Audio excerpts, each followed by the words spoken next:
Je vous salue, chers frères et sœurs en Christ. Je bénis l'Éternel, notre Dieu, de ce qu'il nous a accordé d'avoir ce rendez-vous. Cela fait déjà quelques semaines qu'on n'a pas malheureusement pu se voir dans le cadre de nos messages. Cela a été encore une fois indépendant de ma volonté, parce que occupé à un certain nombre de choses. Mais le Seigneur voulant, dans les semaines à venir, nous espérons, n'est-ce pas, être beaucoup plus réguliers. Amen, amen, amen. Donc, comme je le disais tantôt, je bénis l'Éternel, notre Dieu, pour votre vie. Lui, n'est-ce pas, qui nous a élus avant la fondation du monde et qui nous a prédestinés dans sa grâce à être ses enfants d'adoption. Il nous a élus afin que nous soyons saints et irrépréhensibles devant lui. Saints et irrépréhensibles, irrépréhensibles et sans, donc qui veut dire sans reproche. Et je crois qu'aujourd'hui, par la grâce de Dieu, votre vie en elle-même honore le Seigneur, que votre vie plaide véritablement de l'existence de l'Éternel, notre Dieu, parce que Dieu est bon, l'Éternel est merveilleux, l'Éternel est glorieux, il accorde sa grâce à qui vient à lui dans l'humilité, et vous-même vous le savez, la vie chrétienne est une vie qui n'est pas facile. Le chrétien est exposé à beaucoup de choses. Le Seigneur déclare dans sa parole, n'est-ce pas, que son peuple périt par manque de connaissances. Et comme vous avez pu le constater, chers frères et sœurs en Christ, ces enseignements ont pour but d'apporter, n'est-ce pas, ma modeste contribution à l'édifice qu'est l'Église du Seigneur Jésus-Christ de Nazareth. Amen, amen, amen. Donc, ce soir, nous nous retrouvons dans le cadre encore de ce direct pour parler d'un sujet, chers frères et sœurs en Christ, qui est d'une importance capitale, tant dans le milieu chrétien que dans le milieu non chrétien. Parce que même aujourd'hui, en tant que chrétiens, nous sommes exposés à la séduction, nous sommes exposés à un certain nombre de dangers, et comme vous-même vous allez le voir, je vais m'efforcer par la grâce de Dieu, aidé par le Saint-Esprit, en toute sagesse et en toute humilité, de rester collé, n'est-ce pas, aux Saintes Écritures, afin de ne pas semer la confusion dans l'esprit des uns et des autres, pour la simple raison que c'est un sujet qui est très vaste, c'est un sujet qui gagnerait à être traité lors de séminaires chrétiens, pour que le peuple de Dieu en soit véritablement averti. Parce que, comme vous le savez, Satan se déguise en ange de lumière. La Bible déclare que nous ne devons pas ignorer les desseins de Satan.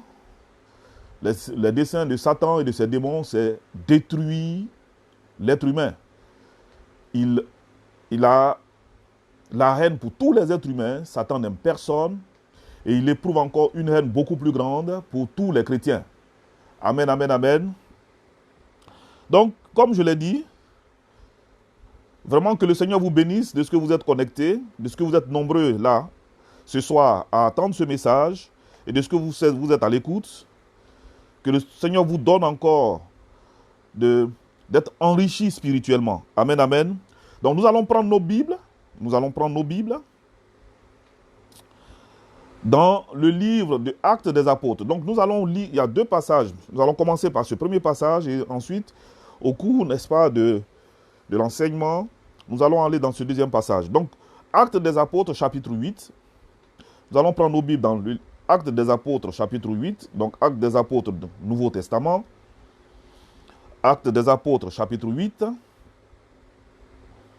Et nous allons lire, n'est-ce pas, du verset 9 au verset 13 dans un premier temps, donc du verset 9 au verset 13 dans un premier temps, puis du verset 18 au verset 23. Donc je dis bien Actes des Apôtres, chapitre 8, du verset 8 au verset 13 et du verset 18 au verset 23. Je lis donc la parole de Dieu. Il y avait auparavant dans la ville un homme nommé Simon, qui se donnait pour un personnage important, exerçait la magie et provoquait l'étonnement du peuple de la Samarie. Tous, depuis le plus petit jusqu'au plus grand, l'écoutaient attentivement et disaient, celui-ci est la puissance de Dieu, celle qui s'appelle la grande. Ils écoutaient attentivement parce qu'il les avait longtemps étonnés par ses actes de magie. Mais quand ils eurent cru à Philippe, qui leur annonçait la bonne nouvelle du royaume de Dieu et du nom de Jésus-Christ, hommes et femmes se firent baptiser. Simon lui-même crut, et après avoir été baptisé, il ne quittait plus Philippe, et il voyait avec étonnement les miracles et les grands prodiges qui s'opéraient. Au verset 18, lorsque Simon vit que le Saint-Esprit était donné par l'imposition des mains des apôtres, il leur offrit de l'argent en disant, accordez-moi aussi ce pouvoir, afin que celui à qui j'imposerai les mains reçoive le Saint-Esprit. Mais Pierre lui dit, que ton argent périsse avec toi, puisque tu as cru que le don de Dieu s'acquérait à prix d'argent. Il n'y a pour toi ni part, ni lot dans cette affaire, car ton cœur n'est pas droit devant Dieu. Repens-toi donc de ta méchanceté, et prie le Seigneur pour que la pensée de ton cœur te soit pardonnée, s'il est possible. Car je vois que tu es dans un fiel amer, et dans les liens de l'iniquité. Simon répondit, priez vous-même le Seigneur pour moi, afin qu'il ne m'arrive rien de tout ce que vous m'avez dit. Amen, amen, amen. Je vais prendre un temps de prière et recommander ce moment à la grâce de l'Éternel, notre Dieu, qui nous assiste par son esprit. Éternel, notre Dieu, notre Père, nous te bénissons et nous te levons en dignité. Père, c'est pour toi et pour ta gloire à toi seul que nous sommes là, présents ce soir encore, dans le cadre de ce direct, dans le cadre du message de l'Évangile. Père, par ton esprit, prends le contrôle de ma personne, le contrôle de ma personne en elle-même, tout entière, que ton esprit à lui seul s'exprime, parle au cœur de ton peuple qui est là et qui attend et qui écoute également attentivement. Père, ouvre l'intelligence des uns et des autres à la compréhension de ce thème et que ce moment encore te glorifie au nom de Jésus-Christ de Nazareth. Amen, amen, amen. Comme je l'ai annoncé il y a de cela, n'est-ce pas, une dizaine de jours, le thème de ce soir a pour titre « Les dangers de l'occultisme ». Les dangers de l'occultisme. Oui, frère, les dangers de l'occultisme. Oui, il y a beaucoup de dangers à pratiquer l'occultisme. On se pose la question, je sais que vous vous posez la question de savoir qu'est-ce que c'est que l'occultisme. On ne va pas aller dans de la théologie, mais il faut voir l'occultisme comme la recherche de la connaissance de ce qui est caché, de ce qui est mystérieux, de ce qui est secret et qui est en rapport avec le monde invisible, qui est en rapport avec le surnaturel. Amen. En dehors de Dieu. Amen. Je précise bien, en rapport avec le monde invisible, en rapport avec le surnaturel, en dehors de Dieu. Amen. Dieu est lumière, Dieu n'est pas caché, l'Éternel se fait connaître à qui le recherche, n'est-ce pas, de tout son cœur. Amen. Mais il y a des choses qui sont cachées que Dieu, dans sa grâce, peut révéler en temps et en heure, en fonction des circonstances de notre vécu, selon le besoin ressenti par chacun lorsqu'il crie à l'Éternel de tout son cœur par rapport à une situation qui est présente dans sa vie et pour laquelle il a besoin de réponse de la part de l'Éternel. Amen. Donc, il faut voir, donc, quand on parle d'occultisme, on parle de ce qui est caché, de ce qui est mystérieux, de ce qui est secret, en rapport surtout avec le monde spirituel des ténèbres, en rapport surtout avec le surnaturel voulu par le monde des ténèbres. Or, qui dit monde des ténèbres, dit Satan et ses démons. Amen, amen, amen. C'est là l'occultisme. Amen. Donc, l'occultisme en elle-même possède 3 branches. Amen. L'occultisme possède 3 branches. Sœur Grâce, Deka, sois bénie. Je vois que tu es connecté, toujours fidèle. Que le Seigneur te bénisse.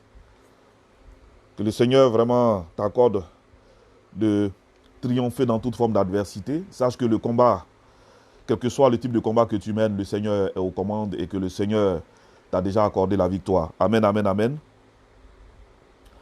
Comme je le disais tantôt, l'occultisme a 3 branches. D'un côté, nous avons la divination. D'un autre côté, la sorcellerie. Et la 3e branche, c'est le spiritisme. Quand on parle de spiritisme, on parle alors de l'invocation des esprits, qui n'est pas le Saint-Esprit, mais l'invocation des esprits, des démons et de Satan. Amen. De l'invocation de ces esprits. C'est ainsi qu'on peut retrouver des personnes qui vont s'assembler autour d'une table pour pouvoir véritablement, n'est-ce pas, invoquer des esprits.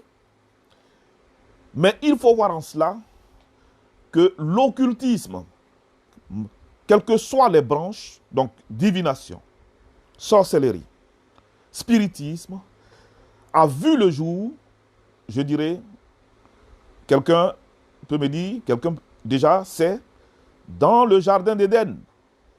Amen. Oui, je vous dis la vérité, frère.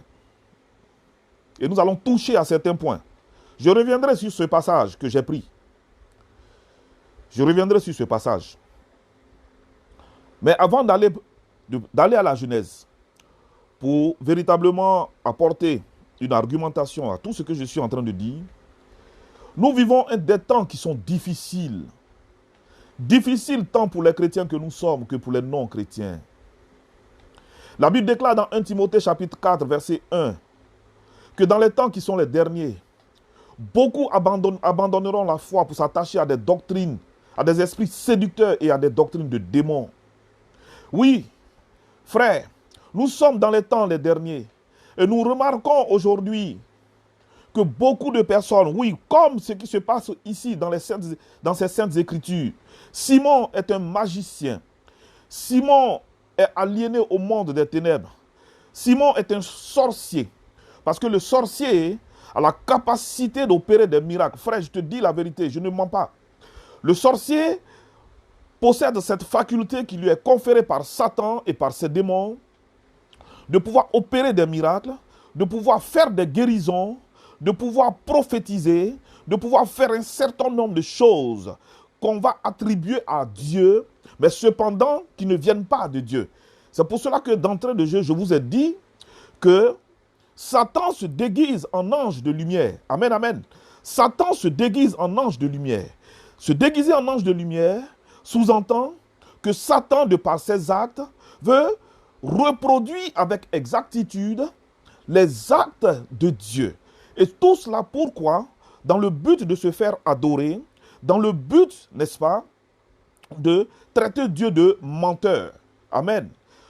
Nous savons qu'il y a une bataille qui est livrée de toute éternité entre Dieu et Satan, et dans laquelle nous aussi nous sommes engagés en tant que chrétiens, dans laquelle toutes les créatures humaines du Seigneur sont engagées. Amen. Donc comme je le disais, nous vivons dans les temps qui sont les derniers. Et la séduction s'est accrue. La séduction est montée à un tel niveau, à un tel degré, qu'on ne sait plus véritablement où donner de la tête. On n'arrive plus à comprendre avec exactitude qu'est-ce qui vient de Dieu et qu'est-ce qui ne l'est pas. Regardez ce passage de 1 Timothée chapitre 4 verset 1. Oui, certains abandonneront la foi pour s'attacher à des esprits séducteurs. Des esprits séducteurs. Ces esprits séducteurs sont ces esprits envoyés par Satan ou Satan lui-même dans le but, n'est-ce pas, de maintenir dans un état d'esclavage, dans le but de maintenir dans une parfaite, dans dans la méconnaissance véritable, dans la méconnaissance des chrétiens et même des non-chrétiens. Et pour ce faire, pour les maintenir, n'est-ce pas, dans cet état d'esclavage, il utilise l'occultisme. Il utilise une branche particulière de l'occultisme dont nous allons parler. Toutes les branches de l'occultisme sont utilisées par Satan. Mais il y en a deux qui se dégagent particulièrement et qui, dans le milieu chrétien, sont utilisées pour endoctriner, pour endormir la conscience des chrétiens, au point où les chrétiens aujourd'hui ne recherchent plus véritablement la face de l'Éternel, mais les chrétiens s'adonnent à ce type de pratique. Pourquoi les chrétiens s'adonnent-ils à ce type de pratique? Cela nous ramène dans le livre de la Genèse. Amen, amen, amen. C'est un sujet qui est sérieux, hein, frère. C'est un sujet qui est très sérieux. D'où le caractère sérieux de mon visage. Amen. D'où le caractère sérieux de mon visage. On a tendance à dire que quand je prêche, je suis trop sérieux. Frère, la parole de Dieu, c'est la vérité. Voilà, on n'est pas là pour s'amuser, c'est du sérieux. Hein. Amen. Voilà. Donc, comme je le disais, cela nous amène à la Genèse. Que s'est-il passé dans le jardin d'Éden? En Éden, nous savons que Dieu avait placé Adam et Ève et leur avait donné une instruction. Vous ne mangerez point de l'arbre de la connaissance du bien et du mal, car le jour où vous en mangerez, vous mourrez. Mais que s'est-il passé?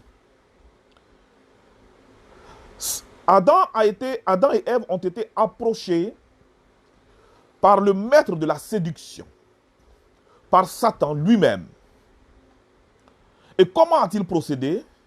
Il a procédé et par la ruse, et par la séduction. Amen. Et par la ruse, et par la séduction.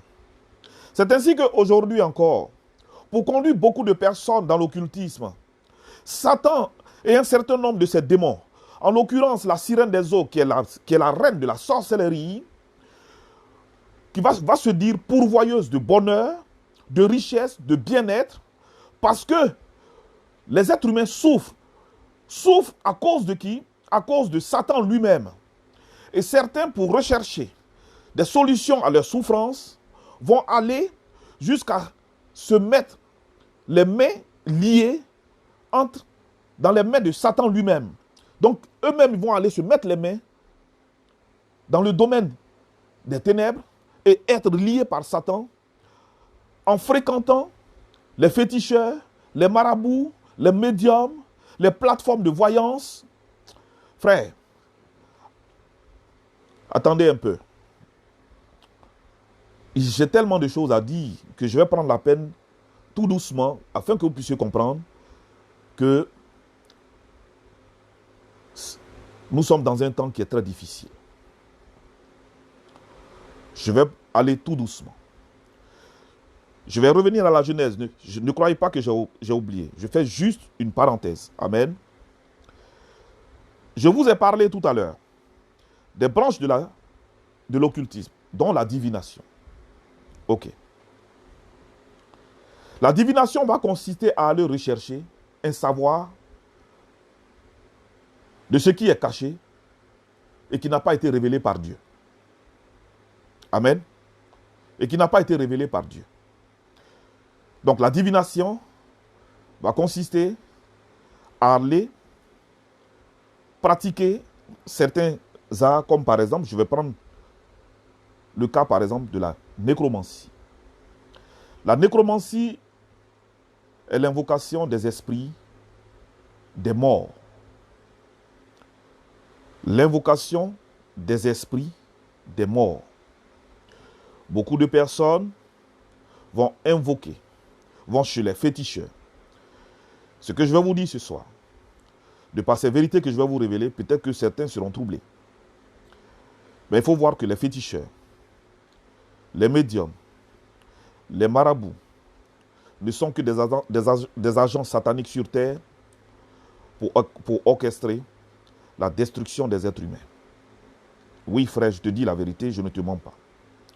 Ce sont des agents sataniques, pénétrés par l'esprit de l'Antichrist, pénétrés par l'esprit du diable, recrutés par le diable pour séduire de plus en plus l'espèce humaine. C'est ainsi que eux-mêmes, en tant que féticheurs, en tant que médiums, en tant que spirites, en tant que marabouts, ils ont en eux, je te dis la vérité, je ne mens pas, ils travaillent avec les esprits des morts. Je ne dis pas l'esprit de mort qui est un démon. Je ne te parle pas de ça. Je te parle de l'esprit des morts. Esprit des morts. Pourquoi esprit des morts? Tu vas comprendre ça ce soir, frère.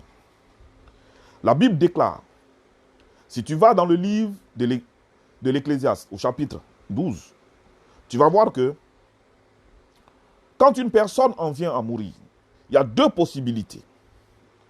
Deux possibilités. À la mort, lorsque le cordon d'argent est rompu, l'esprit d'un être humain est censé retourner dans la présence de Dieu, est censé repartir vers Dieu. Prenons le cas d'une personne qui toute sa vie a pratiqué l'occultisme et dont l'esprit est souillé. L'esprit est souillé par des démons. Or, notre Dieu est saint. Souvenez-vous de ce que je vous ai dit d'entrée de jeu. Il nous a élus avant la fondation du monde pour que nous soyons saints et irréprochables. 1 Thessaloniciens chapitre 5, verset 23, nous dit que nous avons la responsabilité de conserver notre esprit, notre âme et notre corps irréprochables jusqu'au prochain avènement de Christ. Amen.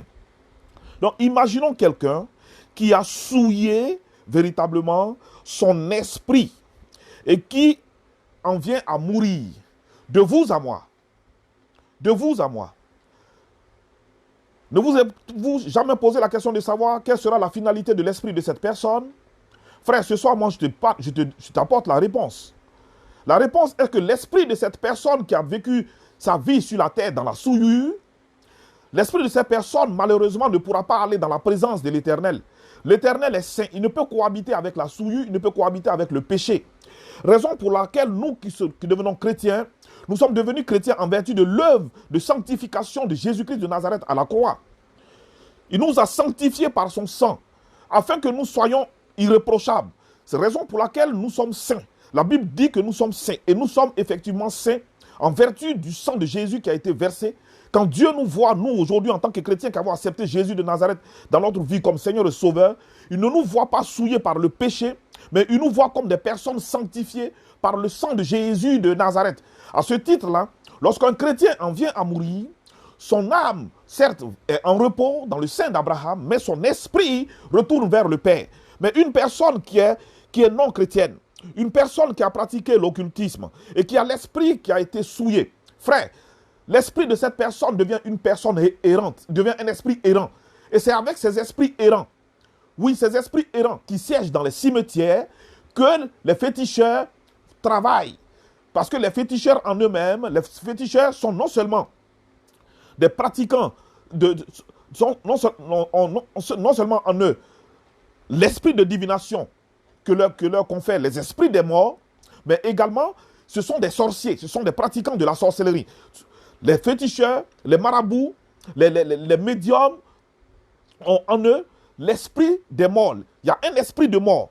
Et plus ils rentrent dans des alliances sataniques, et plus la quantité d'esprits de mort, d'esprits des morts avec les... Donc la quantité des esprits des morts avec lesquels ils travaillent s'accroît en eux. Amen.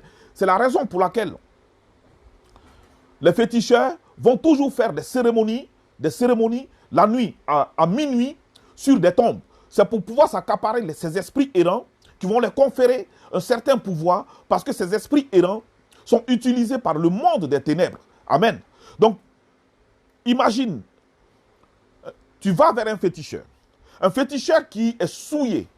La Bible nous dit quoi? Quand tu rentres dans le livre de Lévitique, chapitre 26, verset 21, Lévitique 19, verset 31 du moins, excusez-moi, Lévitique 19, verset 31, il est dit précisément, ne vous tournez point vers ceux qui évoquent les esprits, ni les devins, de peur de vous souiller avec eux, de peur de vous souiller. Il ne s'agit pas de la souillure du corps, il s'agit d'une souillure qui est spirituelle. À partir du moment où un chrétien met les pieds chez un féticheur, ce féticheur véritablement qui a en lui plein de démons, Ce féticheur, ce chrétien sortira de là avec des démons également. C'est ainsi que beaucoup de chrétiens, zélés pour le Seigneur, malheureusement, ont vu leur vie chrétienne être impactée. Parce qu'eux-mêmes, ils ont ouvert leur vie de tous les jours comme un boulevard aux démons, de sorte par l'occultisme, même s'ils n'ont pas été conscients de cela, malheureusement, avec Dieu, il n'y a pas d'excuse. Il n'y a pas d'excuse. Avec le monde des ténèbres, l'ignorance est un point de faiblesse, frère. Je te dis la vérité ce soir, je ne mens pas. Oui. Donc, ce féticheur qui travaille avec des esprits des morts est en lui-même souillé. Amen. Ce féticheur étant souillé, tout contact que tu as avec ce féticheur spirituellement, du fait que tu vas aller le consulter pour qu'il te dise quelque chose, regardez la séduction qui va provenir. Quand une personne se lève et qu'elle va voir un féticheur, par exemple, le féticheur lui dit, on va invoquer l'esprit de tes ancêtres. Frère, sonde les Écritures. Quand le mort est mort, quand un être humain est mort, il n'a plus conscience de rien. Frère, je te dis la vérité, je ne mens pas. Suis-moi dans les Écritures. Ce soir, je suis là pour t'éclaircir. On n'a même pas encore abordé véritablement le sujet en question. Allons dans l'Ecclésiaste. L'Ecclésiaste, Nouveau Testament. Allons dans l'Ecclésiaste.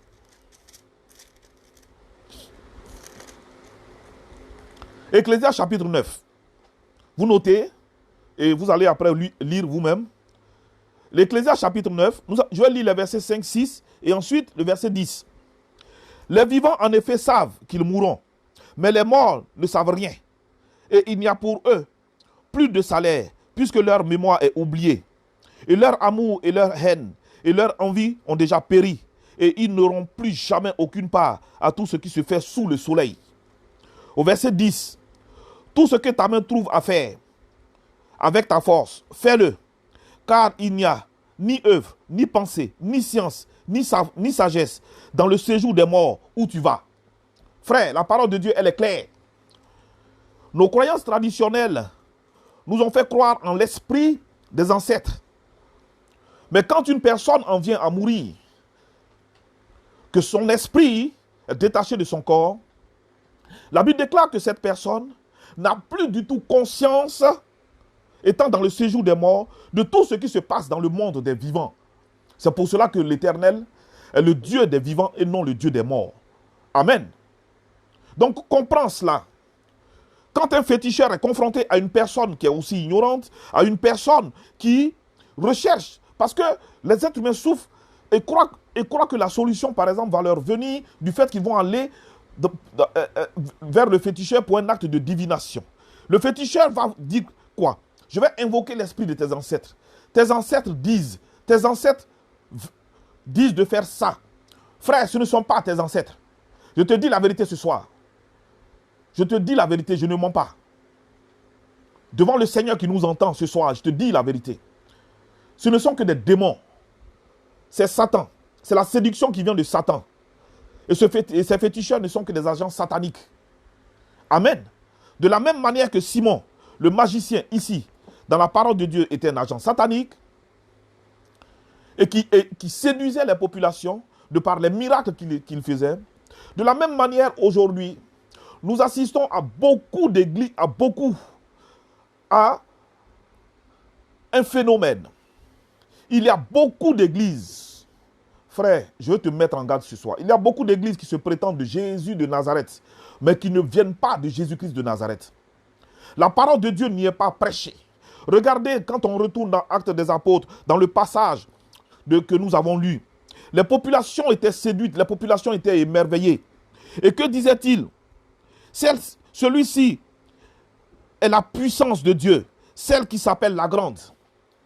Oui, cette population avait été séduite. De la même manière, beaucoup de chrétiens se laissent séduire par de faux prophètes, se laissent séduire par des personnes qui se prétendent être des serviteurs de Dieu, qui sont allés jusqu'à contracter alliance avec le monde des ténèbres, malheureusement, qui sont à la tête de certaines églises, qui vont jusqu'à être à la tête de certaines églises, qui manifestent une certaine onction qui n'est qu'une onction satanique, frère, je te dis la vérité. Si tu es présent dans une telle église, je ne sais pas pourquoi, depuis près de 3 semaines, l'esprit m'a mis à cœur de parler du danger de l'occultisme. Mais ce soir, je veux parler à ton cœur, frère. Je veux parler sérieusement à ton cœur. Lorsque tu te retrouves dans une assemblée qui n'est pas de Dieu, et dont le serviteur, la tête, dont le serviteur a véritablement contracté alliance avec le monde des ténèbres, et que, au cours de ces réunions, il se dégage une certaine onction, soi-disant une onction qui n'est qu'une onction satanique. L'onction qu'il dégage fait que les démons qui se dégagent de lui vont jusqu'à prendre possession des personnes qui sont là. De la même manière, frère, je vous ai dit que Satan se déguise en ange de lumière. Lorsque une église est véritablement de Jésus de Nazareth et que le Saint-Esprit se manifeste avec force et puissance, regardez par exemple, lorsque l'onction descend dans une assemblée, lorsque la véritable onction qui procède du Saint-Esprit descend dans une assemblée, vous-même vous voyez comment l'atmosphère est chargée d'électricité et comment l'atmosphère, véritablement, comment les frères et sœurs qui sont là, n'est-ce pas, sont touchés par cette onction. De la même manière, Satan voulant imiter les actes de l'Éternel, fait que l'onction satanique dans une assemblée qui n'est pas de Dieu, l'onction satanique qui part du serviteur et qui se dégage de par les pratiques qu'il a eu à faire, cette onction descend dans l'assemblée et quiconque fait partie de cette assemblée, je te dis la vérité, est nécessairement contaminé par des démons. Et la plupart du temps, regardez ce qui se passe. Toi-même, frère, ce que je suis en train de dire, tu m'écoutes et tu te reconnais là-dedans. Parce que tu te rends compte que lorsque l'onction satanique vient jusqu'à toi, as-tu une vie spirituelle? As-tu une vie de prière? As-tu une vie de prière? Médites-tu abondamment la parole de Dieu? Que recherches-tu? Que recherches-tu, frère? Tu cours après les prophéties. Tu cours après les prophéties, frère. Tu cours après tout ce qui est prophétie. La prophétie, l'excès de prophétie. L'excès de prophétie nuit l'esprit de prophétie. Détruit l'esprit de prophétie, frère. Dieu a passé 400 ans sans parler au peuple d'Israël. Pendant 400 ans, Dieu s'est tu. Pendant 13 ans, à cause des actes d'Abraham, Dieu n'a pas parlé. Ça veut dire que Dieu peut se taire, frère. L'Éternel peut se taire. Il peut se taire pour t'éprouver. Il peut se taire pour voir l'état d'attachement de ton cœur à sa personne, frère. Je te dis la vérité ce soir. Mais que se passe-t-il?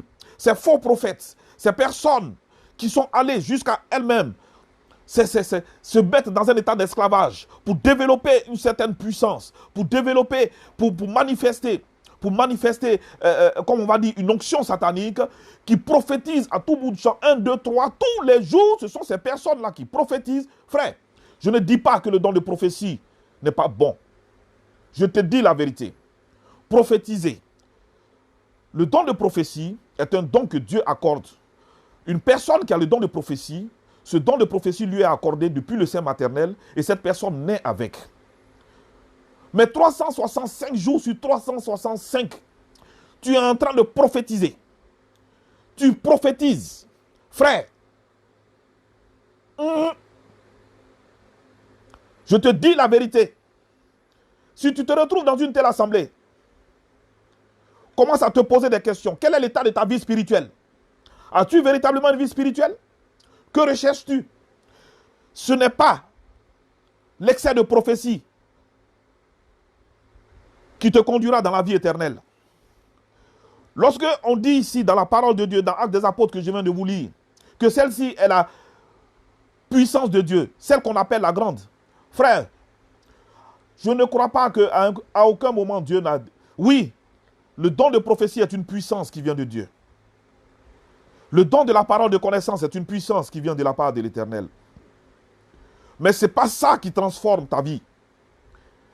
Que dit la parole de Dieu concernant l'évangile? L'évangile est une puissance de Dieu pour le salut de quiconque croit. Pour le salut. Frère, l'évangile est une puissance de Dieu pour le salut de quiconque croit. Parce qu'en l'évangile est révélée la justice de Dieu par la foi et pour la foi, selon qu'il est écrit, le juste vivra par la foi. Oui, frère. le juste que tu es devenu doit vivre par la foi. Tu dois marcher par la foi et non par la vue. Or, que se passe-t-il? Je vais revenir, je pars en Genèse et je reviens ici dans Actes des Apôtres. Dans le livre de la Genèse, le diable est allé vers Adam et Ève. Et étant parti vers Adam et Ève, ils ont vu leur esprit être stimulé. Donc, Adam et Ève ont pratiqué l'occultisme sans le savoir. Il dit, qu'est-ce que Satan leur dit? Si vous prenez du fruit que vous mangez, au contraire, vous ne mourrez pas. Vous deviendrez comme des dieux, connaissant le bien et le mal. Vous serez semblable à Dieu lui-même. De cette même manière, des personnes qui pratiquent l'occultisme se croient également investies d'un certain pouvoir qui leur confère un degré de puissance. Et quand ils regardent le commun des hommes, ils se croient plus forts, plus puissants que le commun des hommes. Frère, c'est faux. C'est faux. La séduction qui est venue du diable depuis le jardin d'Éden, cette séduction est allée de plus en plus en grandissant. Regardez lorsque Israël devait rentrer sur les terres de la terre promise. C'est alors que l'Éternel a commencé à les mettre en garde. Dans le livre de Deutéronome, chapitre 18, au verset 10, il est bien écrit. Déjà au verset 9, il est bien écrit. Et nous allons le lire. Nous allons lire cela. Il y a tellement de choses à dire sur l'occultisme. Il dit au verset 9, lorsque tu seras entré dans le pays, donc Deutéronome chapitre 18, on va lire du verset 9, n'est-ce pas, au verset 14. Lorsque tu seras entré, au verset 9, lorsque tu seras entré dans le pays que l'Éternel ton Dieu te donne, tu n'apprendras point à imiter les abominations de ces nations-là. Oui, l'Éternel appelle l'occultisme une abomination parce que cela porte atteinte à sa dignité en tant que Dieu. Cela porte atteinte à sa gloire en tant que Dieu. Parce que l'occultisme, tout pratiquant de l'occultisme, exalte sa propre personne et relègue Dieu au second plan. Amen. Et il va plus loin au verset 10, qu'on ne trouve chez toi personne. Excusez-moi, il fait chaud. Qu'on ne trouve chez toi personne, n'est-ce pas? Qu'on ne trouve chez toi personne qui pratique, qui fasse passer son fils ou sa fille par le feu. Amen. Ce sont des sacrifices humains. Personne qui exerce le métier de devin, d'astrologue, d'augur, de magicien, d'enchanteur. Personne qui consulte ceux qui évoquent les esprits, donc les spirites, le spiritisme, ou disent la bonne aventure, les diseuses de bonne aventure, les plateformes de voyance. Personne qui interroge les morts, car quiconque fait ces choses est en abomination à l'Éternel. Quiconque fait ces choses est en abomination à l'Éternel. Et c'est à cause de ces abominations que l'Éternel, ton Dieu, va chasser ces nations devant toi. Tu seras entièrement à l'Éternel, ton Dieu, car ces nations que tu chasseras, écoute les astrologues et les devins, mais à toi, l'Éternel, ton Dieu, ne le permet pas. Frère, est-ce qu'il y a des commentaires à faire? Il n'y a aucun commentaire à faire. La pratique de l'occultisme sous toutes ses formes. Une personne, que tu sois chrétien ou pas, que tu aies conscience ou pas de ce que tu pratiques l'occultisme. Et ça me fait revenir ici, dans ce passage des Saintes Écritures. Simon, le magicien. Simon le magicien était, comme je l'ai dit, un sorcier qui avait réussi à séduire les foules. Mais à la faveur de l'évangélisation, Philippe, qui était un parfait serviteur de Dieu, revêtu de l'onction et de la puissance de l'Esprit, la Bible déclare que lorsqu'il s'est mis seulement à prêcher, les malades ont commencé à être guéris, des démoniaques ont commencé à être délivrés, et que Simon lui-même, voyant la puissance qui se dégageait de Philippe, qui prêchait quoi? Que prêchait-il? Il prêchait le royaume de Dieu et il prêchait Jésus-Christ mort et ressuscité pour le salut de l'humanité. La prédication de Philippe reposait sur l'évangile du salut, l'évangile de paix, l'évangile de la grâce que Dieu a eu à faire à l'humanité. Amen.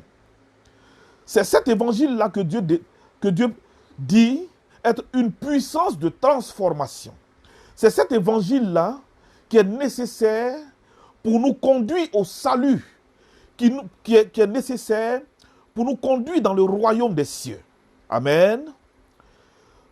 Simon, qui avait longtemps séduit les foules croyant que de Simon se dégageait la puissance de Dieu, ont été elles-mêmes confrontées cette fois-ci à la réelle puissance de Dieu. Mais comment ont-ils été confrontés à la réelle puissance de Dieu? Simon ne prêchait aucun évangile. Frère, Simon ne prêchait aucun évangile.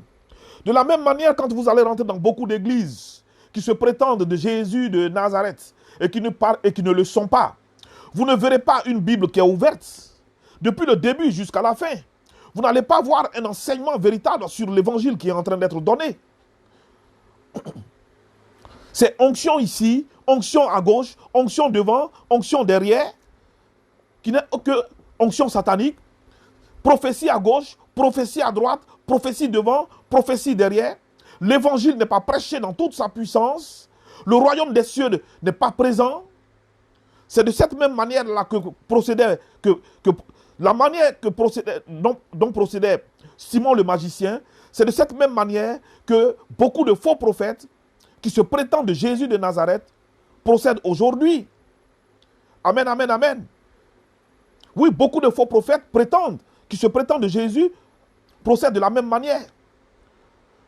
La parole de Dieu, la Bible, frère, si tu rentres dans une assemblée et que tu ne vois pas une Bible qui est ouverte, frère, commence à te poser des questions.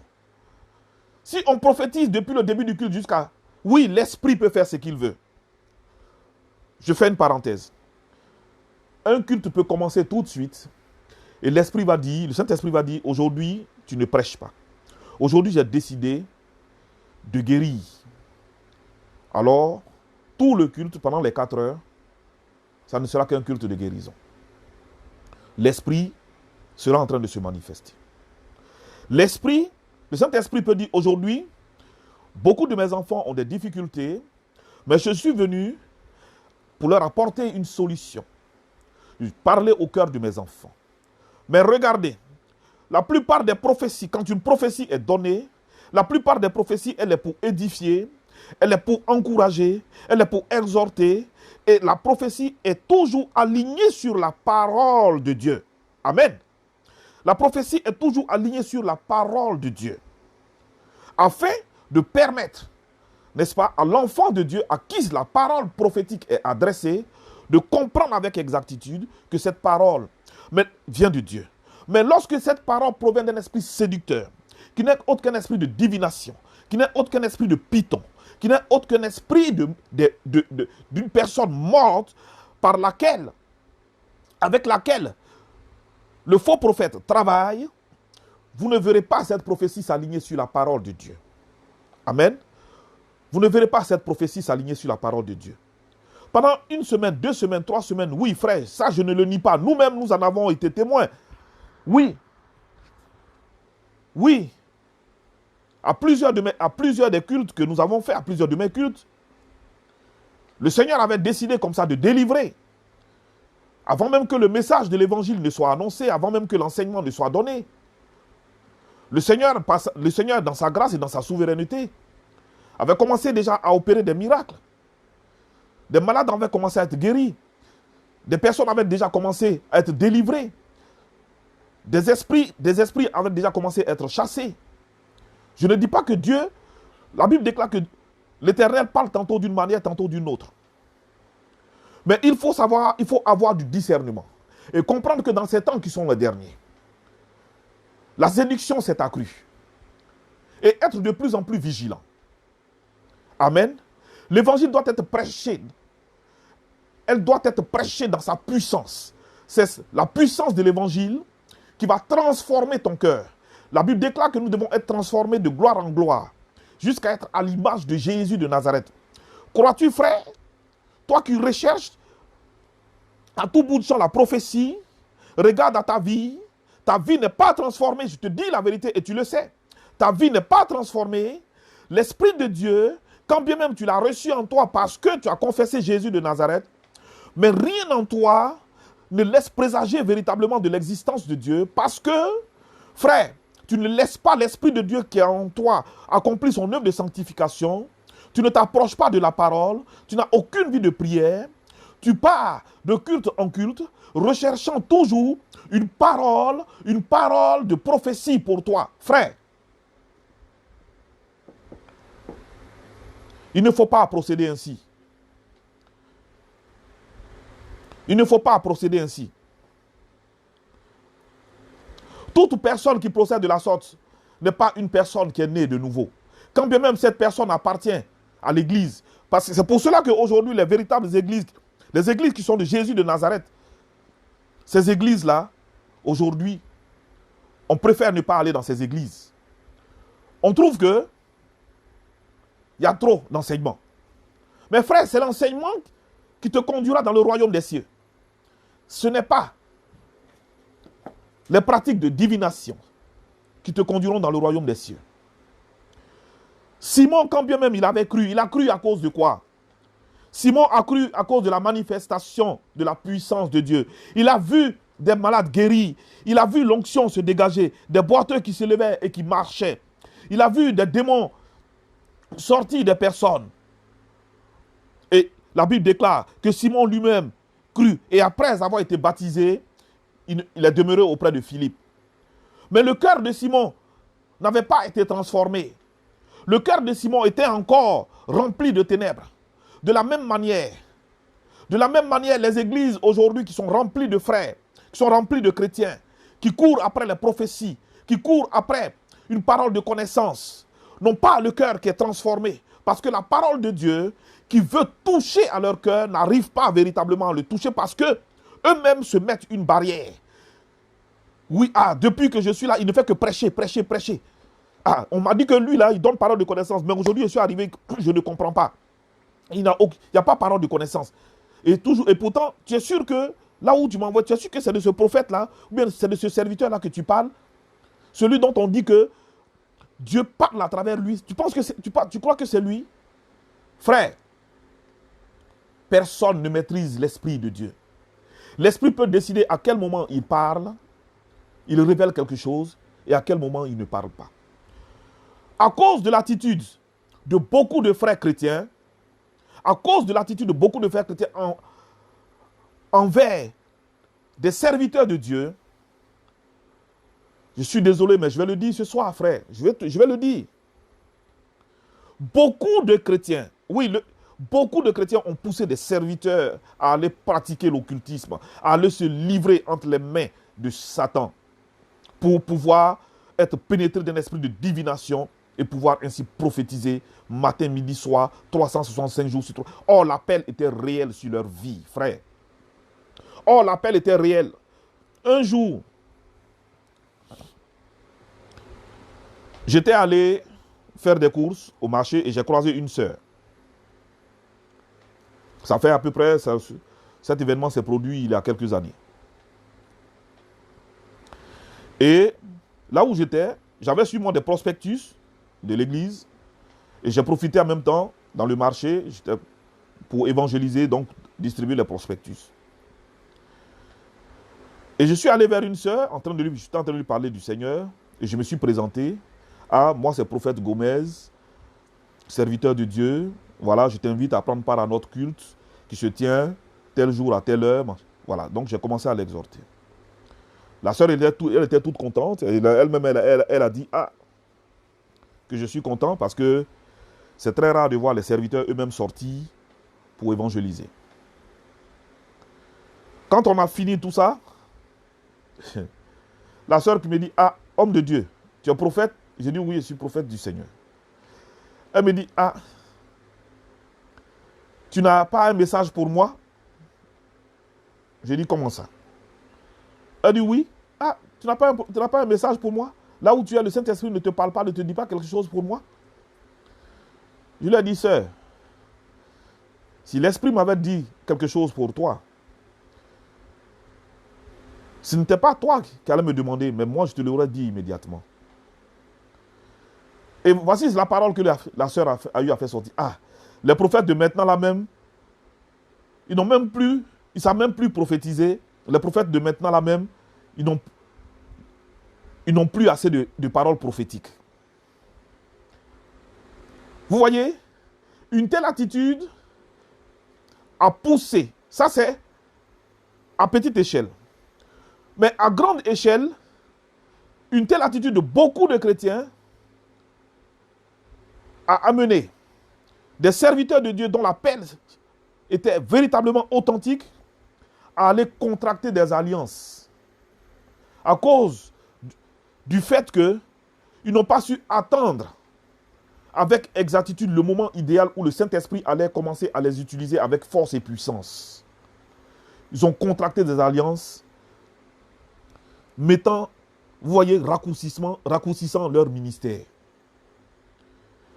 Les frères chrétiens aujourd'hui courent après toutes sortes de prophéties. Et dans leur course, ils embarquent même certains serviteurs de Dieu. Pour revenir à ce texte de Actes des Apôtres, Simon, quand bien même il avait cru. À quoi est-ce qu'il avait cru véritablement? Il avait cru aux signes qui étaient là. Oui, il avait vu des miracles s'accomplir. Et lui-même, ayant été utilisé par l'esprit de séduction, il a cru que là où il se retrouvait, c'était la même chose. C'est pour cela qu'il a vu un pouvoir se dégager de l'apôtre Philippe qui était plus puissant que lui, son pouvoir. Aussi, c'est au vu de ces signes qu'il a cru. Mais a-t-il réellement cru à l'évangile qui était prêché? La suite va nous donner raison. La suite va donner raison à ce que je vais dire. Puisque plus tard, l'apôtre Pierre et Jean, ayant entendu que la Samarie aussi avait été évangélisée, sont allés en Samarie. Et quand ils sont allés en Samarie, ils ont posé la question de savoir si ils avaient reçu le don du Saint-Esprit. Et ils ont commencé à imposer les mains.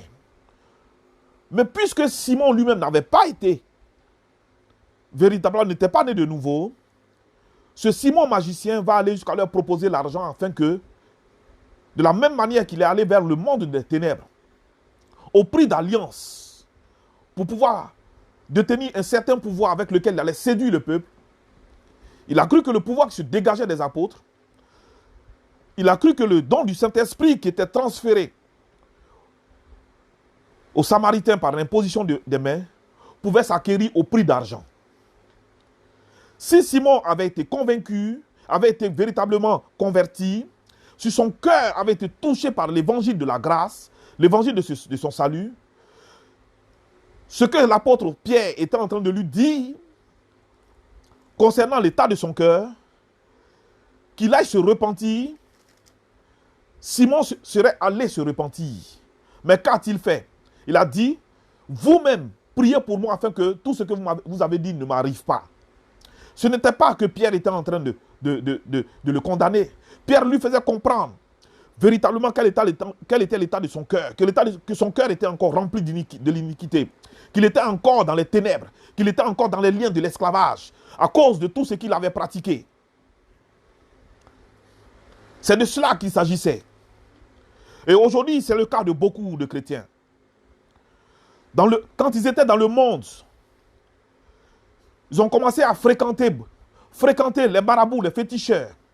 Ils ont commencé à fréquenter les médiums, commencé à aller sur les plateformes de voyance, l'horoscope, l'astrologie, pratiquer toute forme de divination. Et un jour, ils ont entendu parler. Ils ont été invités dans une église. Et là, l'Esprit de Dieu s'est manifesté. L'onction est descendue. On a prophétisé, ils ont entendu des prophéties qui étaient en train d'être données. Ce n'est pas que leur cœur a été touché, mais à cause de la parole prophétique, qu'ils ont entendu, ils sont allés jusqu'à dire, j'accepte Jésus-Christ de Nazareth comme mon Seigneur et Sauveur, sans pour autant que le cœur suive.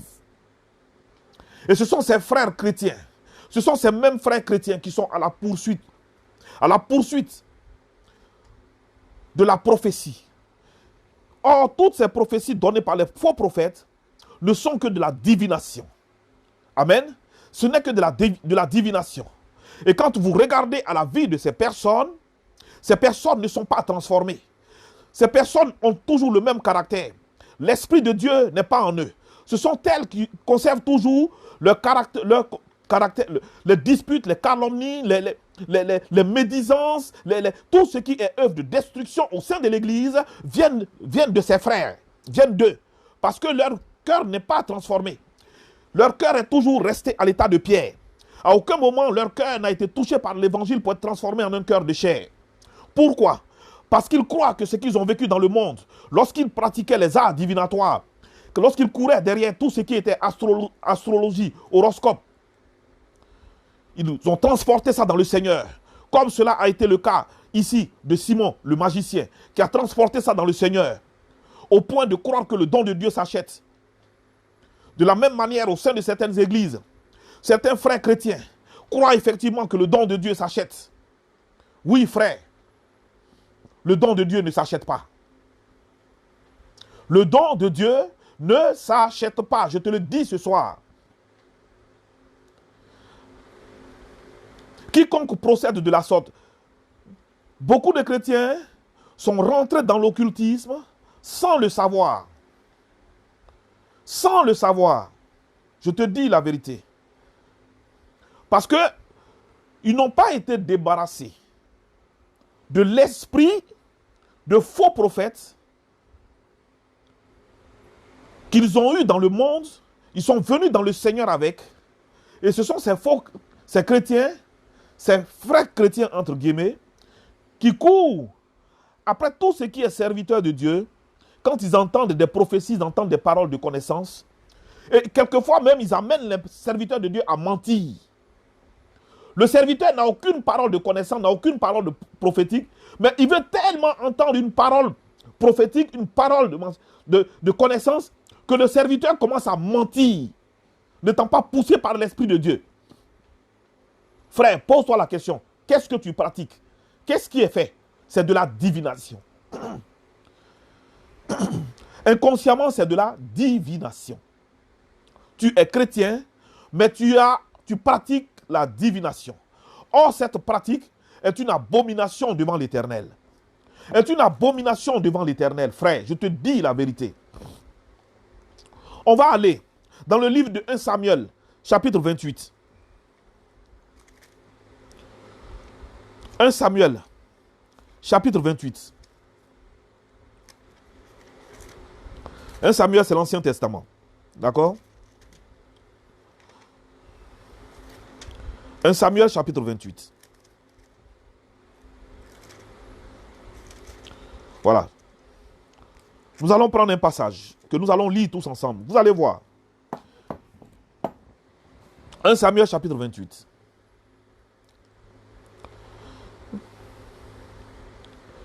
Tous, nous avons entendu parler, n'est-ce pas, de l'histoire de Saül, premier roi d'Israël. Saül avait été rejeté par le Seigneur à cause de sa désobéissance. À cause du fait que, n'est-ce pas, à un moment donné, il a voulu s'ériger sacrificateur, ce qui n'était pas son cas. Donc Saül a marché dans la désobéissance. Or, en marchant dans la désobéissance, selon 1 Samuel, n'est-ce pas, chapitre 15, verset 23, la désobéissance est aussi coupable que la divination, nous dit la parole de Dieu. Donc, le Seigneur, dans sa parole, identifie la désobéissance à de la divination. Amen. Saül avait marché dans la désobéissance. Or, il y avait une loi en Israël. Une loi en Israël qui interdisait d'aller vers les nécromanciennes, des personnes qui invoquaient les esprits de mort, comme par exemple les féticheurs. Les féticheurs sont des nécromanciens. Amen. Les médiums sont des nécromanciennes. Sont des nécromanciens également. les, tous les spirites également qui essaient quelquefois d'invoquer l'esprit des morts, ce sont également des nécromanciens. Tout nécromancien travaille avec l'esprit des morts, l'esprit d'une personne morte. Amen. Donc, que va-t-il se passer? Il y avait une bataille. Israël devait livrer bataille contre les Philistins. Amen. Les Philistins s'étaient rassemblés et l'armée philistine était tellement nombreuse, était tellement en grand nombre que Saül en a eu le cœur troublé. La Bible déclare que son cœur s'est mis à trembler et a tremblé très fortement. Ça veut dire que Saül en avait même des palpitations et le souffle coupé en face, n'est-ce pas, de l'armée philistine. Et quel va être son comportement? Puisque Saül avait été rejeté par le Seigneur, que va-t-il se passer? On va lire 1 Samuel chapitre 28, verset 6. La Bible déclare que Saül consulta l'Éternel et l'Éternel ne lui répondit point, ni par des songes, ni par l'Urim, ni par les prophètes. Samuel était mort. Samuel était déjà mort. Il y avait d'autres prophètes qui étaient là. Mais quand bien même Saül était allé, Saül avait été disgracié par le Seigneur. Saül avait été rejeté par le Seigneur. Beaucoup de chrétiens, sans le savoir, sont rejetés par le Seigneur à cause du péché, à cause de la désobéissance dans laquelle ils marchent. Tu peux marcher dans la désobéissance, tu peux marcher dans le péché. Et être rejeté par le Seigneur, quoique étant chrétien. Amen. Quoique étant chrétien. Le chrétien ne veut pas dire forcément, ne veut pas dire que tu te dois de marcher dans le péché. Tu ne deviens pas chrétien et ensuite retourner à tes habitudes que tu avais lorsque tu étais dans le monde. Tu deviens chrétien pour aligner ta vie sur la volonté de Dieu. Tu deviens chrétien pour marcher comme Jésus de Nazareth lui-même, il a marché lorsqu'il était sur la terre. Amen. Tu deviens chrétien pour que Dieu, n'est-ce pas, se glorifie à travers ta personne. La Bible déclare que, en présence des difficultés à venir qui s'annonçaient, Saül a recherché la face de l'Éternel. Ainsi, beaucoup de chrétiens traversent des difficultés. Beaucoup de chrétiens vivent des situations qu'ils n'arrivent pas à comprendre. Beaucoup de chrétiens traversent des circonstances dans leur vie où ils ont maintes fois posé la question à Dieu. Dieu n'a pas encore décidé que c'était le temps de leur répondre. Ou alors, le Seigneur leur apporte la réponse, mais ils n'arrivent pas encore à percevoir, ils n'arrivent pas à véritablement analyser les circonstances pour entendre la voix de Dieu. Ou alors Dieu décide de ne pas répondre à cause de l'état de péché dans lequel tu marches, à cause du fait que tu as mécontenté le cœur de Dieu. Et parce que tu as mécontenté le cœur de Dieu, selon ce que dit la parole de Dieu, ce sont vos péchés qui vous cachent ma face et m'empêchent de vous répondre. Ce sont vos péchés, écoute-moi bien frère, ce sont vos péchés qui vous cachent ma face et m'empêchent de vous répondre, nous dit la parole de Dieu. Donc quand le chrétien marche dans le péché, la face de Dieu lui est cachée. La face de Dieu lui est cachée et tu as beau insister devant le trône de Dieu, tant que ce péché demeure, tant que tu continues de pratiquer ce péché, tant que tu n'as pas confessé ce péché, que tu ne t'es pas détourné de ce péché, la face de Dieu t'est cachée et Dieu, il entend, mais il ne répond pas. Il ne répondra pas. Pourquoi? Parce que indirectement, Dieu te rejette. Amen. À cause de ton péché, Dieu te rejette. Amen. Attendant le moment idéal où toi, frère, dans l'humilité, tu viendras à lui pour dire, Père, au nom de Jésus de Nazareth, je reconnais avoir péché contre toi en faisant ça, ça, ça. Père, aujourd'hui, je confesse mon péché et je prends l'engagement, au nom de Jésus, de me détourner de ce péché. Lequel cas, le Seigneur te restaure. Le Seigneur te restaure, il te renouvelle. Auquel cas, si tu reformules ta demande, alors Dieu t'entend. Jérémie chapitre 33, verset 3 nous dit, invoque-moi au jour de ta détresse, je te répondrai et tu me glorifieras. C'est ce qu'il dit. Invoque-moi, je te répondrai. Je te répondrai. Le Seigneur dit toujours dans sa parole, il n'y a rien de caché qui ne doive être connu, ni de secret qui ne doivent être découverts. Que les choses cachées sont à l'Éternel, mais les choses connues sont au Fils des hommes, parce que lui, Dieu, il nous les révèle par son esprit. Ça veut dire que quiconque invoque l'Éternel dans un état de sanctification retient de la part de l'Éternel une réponse. Amen. Dieu parle tantôt d'une manière, tantôt d'une autre. Même si tu n'as pas entendu, mais le Seigneur, l'Éternel, suscitera autour de toi une personne qui a la capacité d'entendre sa voix pour t'apporter la réponse à la question que tu as allé jusqu'à lui poser. Amen. Mais beaucoup de chrétiens, à cause de leur état de péché dans lequel ils marchent, n'entendent pas la voix de Dieu et vont se comporter comme Saül. Regardez ce qui se passe. Saül est allé vers l'Éternel, l'Éternel n'a pas répondu. Parce que l'Éternel peut répondre tantôt d'une manière, tantôt d'une autre, les songes, les rêves, les ceci. Le Seigneur parle comme il veut. Amen. Mais cette fois-ci, le Seigneur par les sacrificateurs, parce que les sacrificateurs étaient censés, il y avait l'Urim dans l'Ancien Testament, était l'éphod à partir duquel on pouvait consulter l'Éternel. Amen. Et les prophètes également, on allait auprès des prophètes pour consulter l'Éternel. Amen. Mais cette fois-ci, c'était le calme. Cette fois-ci, aucune parole. Donc, Saül était dans un trouble, était troublé. Saül était complètement désemparé. C'est ainsi que beaucoup de chrétiens se retrouvant se retrouvant désemparés, complètement désemparés par rapport à la situation qu'ils vivent. Au lieu de se poser la question, Seigneur, que se passe-t-il? Qu'est-ce qui m'oppose à toi? Qu'est-ce qui t'empêche de m'entendre? Afin que le Seigneur, par sa grâce, leur fasse connaître ce qui l'empêche véritablement de leur apporter la réponse. Ils vont aller, dans leur trouble, se tourner vers le monde des ténèbres. Saül est allé jusqu'à dire à ses serviteurs, cherchez-moi une femme qui évoque les morts, donc une nécromancienne, et j'irai la consulter. Amen. Beaucoup de chrétiens pratiquent l'horoscope. Et quand tu entends un chrétien, tu entends quelquefois dans la bouche des chrétiens, moi je suis Cancer, je suis Scorpion, je suis Capricorne, je suis Taureau. Mais frère, tu t'identifies à un animal. Toi, un être qui a été créé à l'image de Dieu et selon la ressemblance de Dieu, tu t'identifies à un animal. Il y en a qui vont jusqu'à pratiquer l'astrologie, les astres. On regarde dans les astres pour leur prescrire leur avenir. Pour leur dire ce qui sera fait de leur lendemain. Or, la Bible déclare quand tu rentres dans le livre de la Genèse que les astres, que ce soit la lune, les étoiles, que ce soit le soleil, ces luminaires et ces astres ont été donnés pour présider au jour, pour servir de signe, pour marquer les époques et les saisons. Frère, fais attention à toi.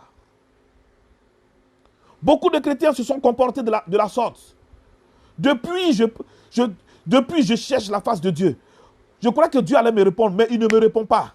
J'ai des problèmes, je ne sais même plus où donner de la tête. Alors on recherche un frère ou une sœur, soi-disant, qui a en lui ou en elle le Saint-Esprit, pour entendre la voix de Dieu. Frère, si quand tu as fléchi les genoux, Dieu ne t'a pas répondu, ce n'est pas en allant vers ce frère ou bien cette sœur, soi-disant remplie de l'Esprit de Dieu, que Dieu va accepter de te parler. Si la personne se met à te transmettre un message de la part de l'Éternel, frère, il y a quelque chose qui ne va pas. Il y a quelque chose qui ne va pas. Il y a quelque chose qui ne va pas. Analyse ta vie. Analyse-toi lorsque tu te retrouves devant la présence de Dieu. Mets-toi en conformité avec le Seigneur. Alors, quelle que soit l'adversité, quelles que soient les circonstances que tu vas traverser, le Seigneur te apportera toujours les réponses. Tu n'auras pas besoin de te tourner vers la divination. Tu n'auras pas besoin de rentrer dans l'occultisme.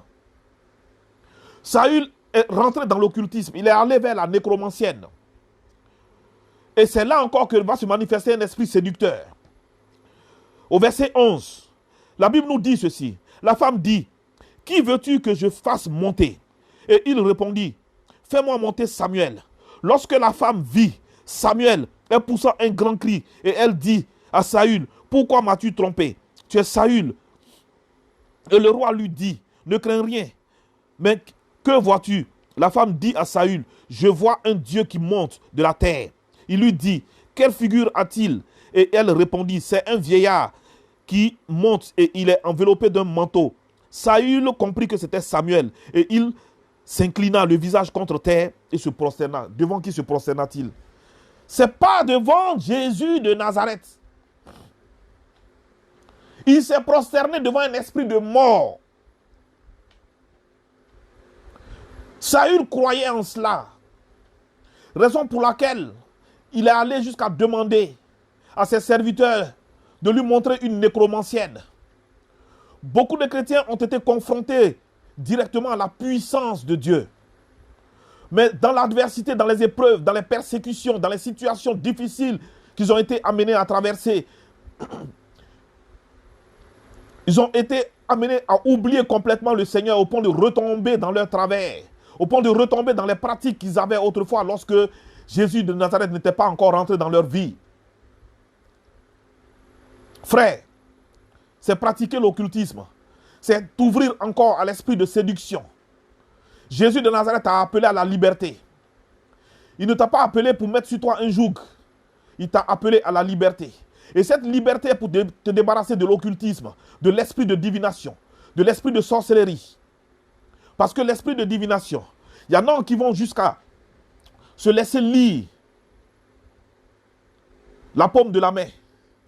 C'est ce qu'on appelle la chiromancie. C'est la lecture des lignes de la main. C'est un art qui est divinatoire. Je vais vous citer un certain nombre d'arts qui sont divinatoires. J'ai parlé de la nécromancie, qui est l'évocation des esprits des morts. Il y a la chiromancie, qui est la lecture des lignes de la main. Amen. Il y a la cartomancie. La cartomancie qui est un art divinatoire qui va consister à tirer des cartes. Et à partir des cartes que toi-même tu vas choisir, la personne, la cartomancienne ou bien le cartomancien va te prédire un avenir. Amen. Il y a également, comme je l'ai dit, les spirites qui vont se mettre autour d'une table et vous allez vous attraper les mains et ils vont se mettre à invoquer des esprits ou alors l'esprit d'une personne qui est morte et que toi, par exemple, parce que tu crois encore qu'une personne qui est... Oui, tu l'as chérie toute ta vie, mais elle est morte. Laisse-la, frère. Laisse-la, frère, mais tu vas vers un spirit, tu vas vers les personnes qui sont pénétrées elles-mêmes par l'esprit de mort et qui vont dire, on va invoquer l'esprit de telle mort, de telle pratique, c'est dangereux. On va faire remonter ta maman. On va invoquer l'esprit de ta maman. On va invoquer l'esprit de ton frère. Puisque Saül était dans la séduction, toi aussi tu seras dans la séduction. Il n'y a qu'un seul cas. C'est Dieu seul qui détient la possibilité de faire remonter un mort. De faire remonter un mort du séjour des morts. Élie et Moïse, quand bien même ils étaient morts, mais parce qu'ils ont marché avec Dieu dans toute la puissance et selon la volonté de Dieu, en temps et en heure, Dieu les a fait venir vers Jésus de Nazareth. Vers Jésus-Christ de Nazareth, parce que leur esprit est dans le royaume des cieux.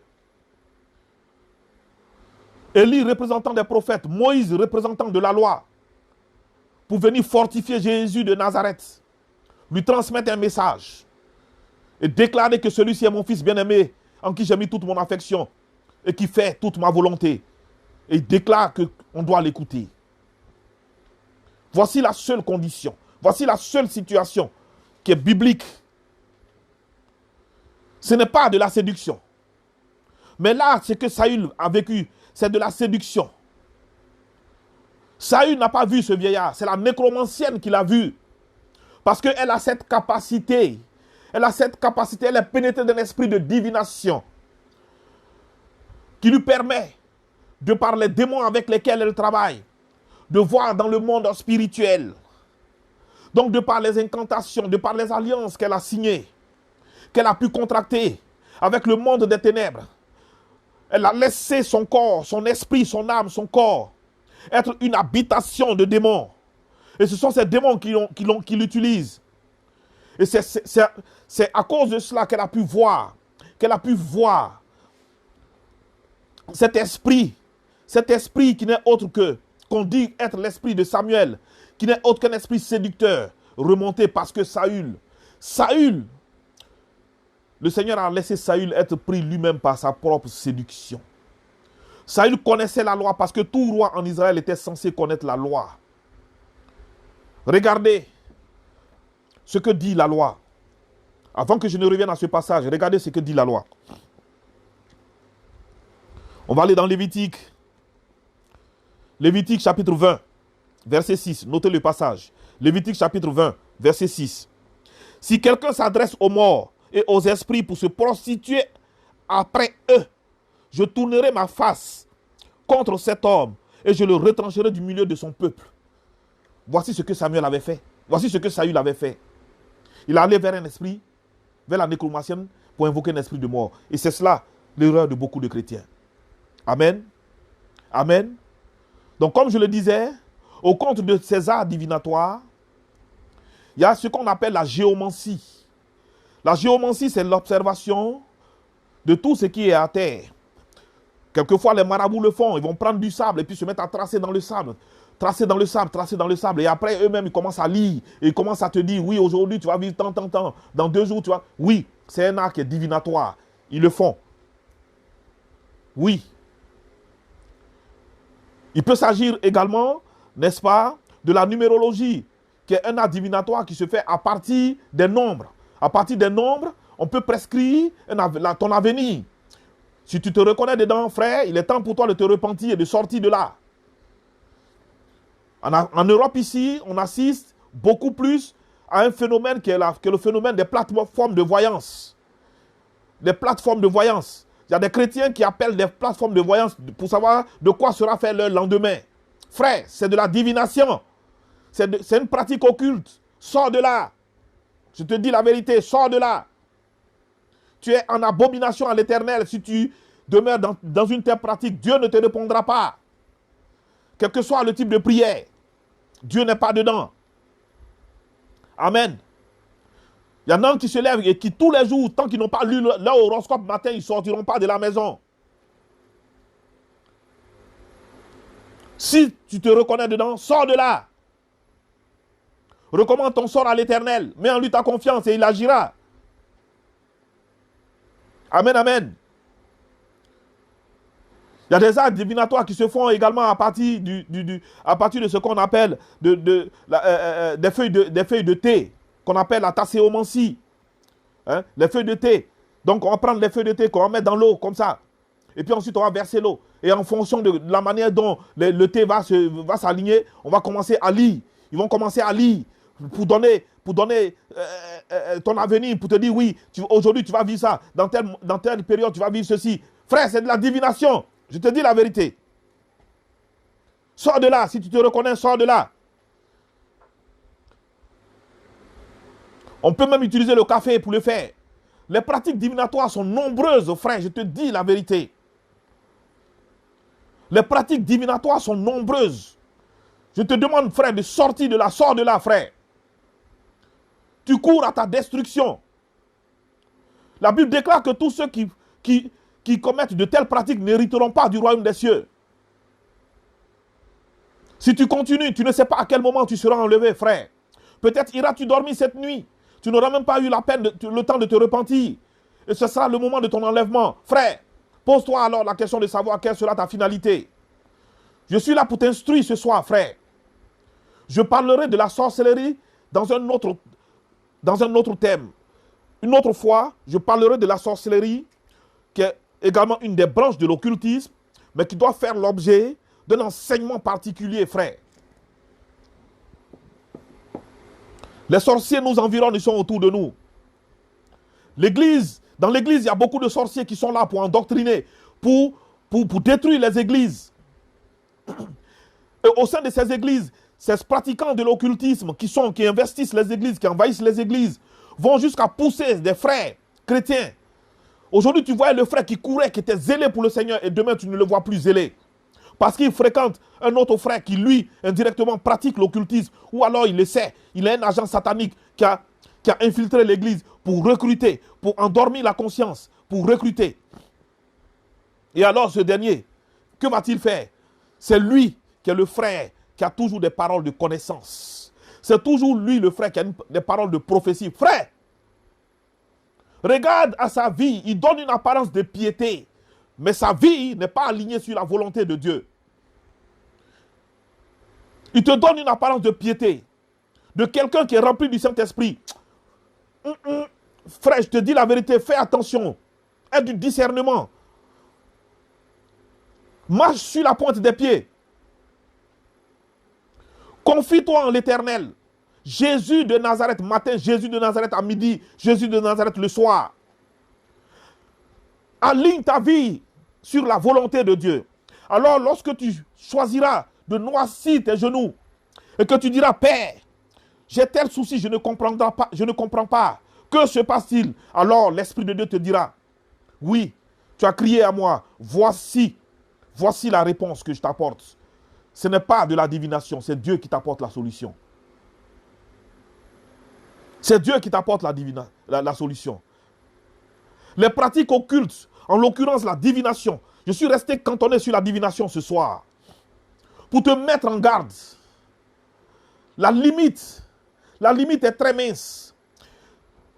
Tous ceux qui ont pratiqué la divination lorsqu'ils étaient dans le monde, quand ils viennent au Seigneur, ils ont de la peine à s'en débarrasser. Lorsqu'il y a des situations difficiles qui se présentent à elles, tout de suite, elles ont le cœur qui est troublé comme Saül, recherchant quelqu'un qui va leur donner tout de suite une parole de connaissance ou une parole prophétique qui va leur apporter la solution. À cause de ces anciennes pratiques, frère, ce n'est pas la bonne solution, ce n'est pas la bonne manière.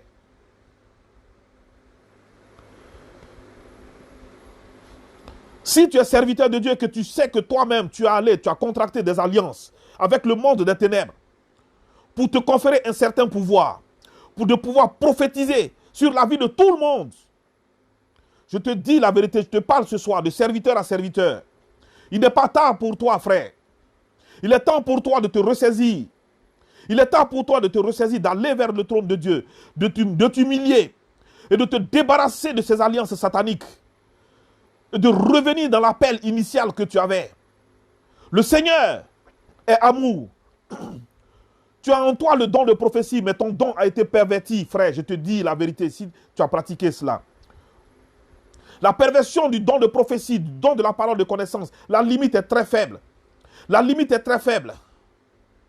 Elle est très faible entre la divination et la perversion du don de prophétie qui est réel, du don de la parole de connaissance qui est réel. Frère, ce soir, je veux te mettre véritablement en garde. Je t'ai parlé beaucoup de la divination. Beaucoup de la divination. Et je sais que tu te reconnais. Je te dis que rien n'est perdu pour toi. Jésus de Nazareth t'aime. Il dit dans sa parole, je ne suis pas venu appeler les pécheurs. Je ne suis pas venu appeler les justes, mais les pécheurs. Ce n'est pas les justes que je suis venu appeler, mais c'est plutôt les pécheurs. C'est pour toi. C'est pour toi qui as pratiqué l'occultisme, qui continue de pratiquer l'occultisme, qui t'est livré entre les mains du diable, et qui sait très bien que tu l'as fait, que Jésus-Christ de Nazareth est venu mourir sur la croix, afin que le recevant dans ta vie, qu'il puisse te débarrasser. Mais une fois que tu es venu en Christ, frère, je te dis la vérité. Rentre dans un moment de délivrance. Rentre dans un moment de délivrance. Afin que tu sois débarrassé de l'esprit de séduction, de l'esprit de divination. Parce que quand tu vas vers le féticheur, il y a l'esprit de mort qui vient également se loger en toi, dans ton esprit, et qui inconditionnellement va te pousser régulièrement à aller pratiquer la divination, qu'elle soit consciente ou inconsciente, qui n'est autre que de l'occultisme. Rentre dans la délivrance. Crie au Seigneur. Il y a des serviteurs de Dieu qui sont là. Frère, il y a de réels serviteurs. Il y a des personnes qui ont été oints par le Seigneur, par l'Éternel des armées. Investis de cette autorité divine. Si tu n'as pas l'onction nécessaire, Dieu a conféré cette onction pour qu'il puisse te délivrer. Voici les miracles qui accompagneront ceux qui auront cru. En mon nom, ils chasseront les démons. L'esprit de mort qui est en toi est un démon. Il doit être chassé. L'esprit de divination qui te pousse à aller dans les pratiques occultes doit être chassé. Frère, tu dois être délivré. Et tu dois être délivré pour ne plus être asservi. Et alors, tu verras la gloire de Dieu. Et alors, tu sauras comment marcher dans la pleine puissance. Et alors, parce que si tu as des difficultés aujourd'hui à t'intéresser au message de l'évangile, frère, il y a un problème. Amen, amen, amen. Il y a un problème. J'ai beaucoup de choses à dire, mais bien aimé dans le Seigneur, je vais m'arrêter là pour aujourd'hui. Le thème, je sais, il est très intéressant. Saül n'a eu que ce qu'il méritait. Il y a une sanction qui a été prononcée, non pas par le Seigneur, mais par l'esprit de ce mort-là, l'esprit qui n'était autre qu'un esprit séducteur, qui avait pris l'apparence de Samuel, qui savait très bien où se situait la volonté de l'Éternel par rapport au verset de Lévitique, chapitre 20, verset 6, et qui par conséquent a prononcé la mort sur Saül.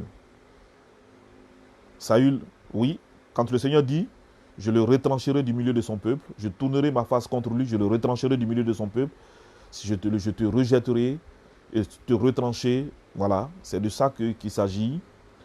Donc si toi, frère, tu te reconnais et que tu as tendance véritablement à aller vers cette pratique, que tu t'adonnes beaucoup à cette pratique, que tu recherches la prophétie à gauche et à droite, toujours cherchant à entendre des paroles de connaissance, des paroles de prophétie, alors que toi-même tu as la capacité dans l'humilité, dans un état de sanctification, d'entendre la voix de Dieu, il est temps pour toi de te repentir, de sortir de là, de demander pardon à l'Éternel. Amen, amen, amen. Et d'être renouvelé et d'être restauré. Amen.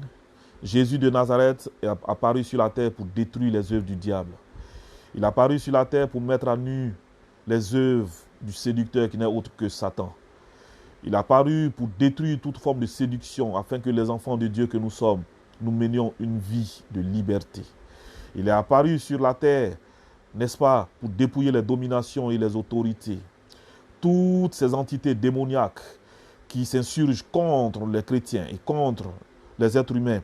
La Bible déclare que Jésus les a tous défaits à la croix. Tu n'as qu'un pas à franchir. Si tu n'as pas encore franchi le pas, si tu n'as pas encore Jésus de Nazareth dans ta vie comme Seigneur et Sauveur, frère, ce soir, l'Esprit de Dieu vient à toi. Et toi, frère, ouvre ton cœur. Jésus dit, je me tiens à la porte de ton cœur, je frappe. Si tu m'ouvres la porte, je rentrerai dans ta vie, d'abord dans ton cœur et dans ta vie. Je souperai avec toi. Je serai dans un état de paix avec toi. Amen, amen, amen. Ouvre-lui l'état de ton cœur. Ouvre-lui l'état de ton cœur. Laisse Dieu te parler lui-même dans l'intimité. Dans l'intimité. Recherche une intimité parfaite. Cette intimité, tu peux l'avoir en étudiant la parole de Dieu. Cette intimité, tu peux l'avoir dans des moments de jeûne, si tu prends des moments de jeûne dans le but de t'humilier. Cette intimité, tu peux l'avoir dans la prière, avec une vie de prière constante, une vie de prière intense. Alors, frère, sache qu'à ce moment-là, tu remplis les conditions pour que, lorsque tu ouvres la bouche pour demander au Seigneur quelque chose, que le Seigneur te réponde. Tu n'auras pas besoin de pratiquer la divination qui n'est qu'une forme, qui n'est que de l'occultisme, comme le font beaucoup de chrétiens. Amen. Si on a été béni, hein, là où tu es, acclame le Seigneur pour sa grâce, pour la grâce qu'il te fait ce soir. Pour ma part, je vais prendre un temps de prière. Je vais prendre un temps de prière et puis prier pour terminer cet enseignement. Éternel notre Dieu et notre Père, au nom de Jésus-Christ de Nazareth, Père, comme je l'ai dit, c'est à toi et toi seul que revient la gloire de ce moment. Père, nombreux sont tes enfants qui sont là dehors et qui attendent de toi la délivrance. Je veux que ce soir, Seigneur, l'onction qui brise le joug parvienne jusqu'à eux. Père, accorde l'onction pour délivrer ce soir. Accorde l'onction pour restaurer, accorde l'onction pour renouveler, l'onction pour guérir. au nom de Jésus-Christ de Nazareth. Je déclare ce soir, à cause des pratiques occultes, à cause du fait que tu t'es livré toi-même entre les mains des féticheurs, des pratiquants de l'occultisme, des agents sataniques sur la terre, tu es victime de maladies.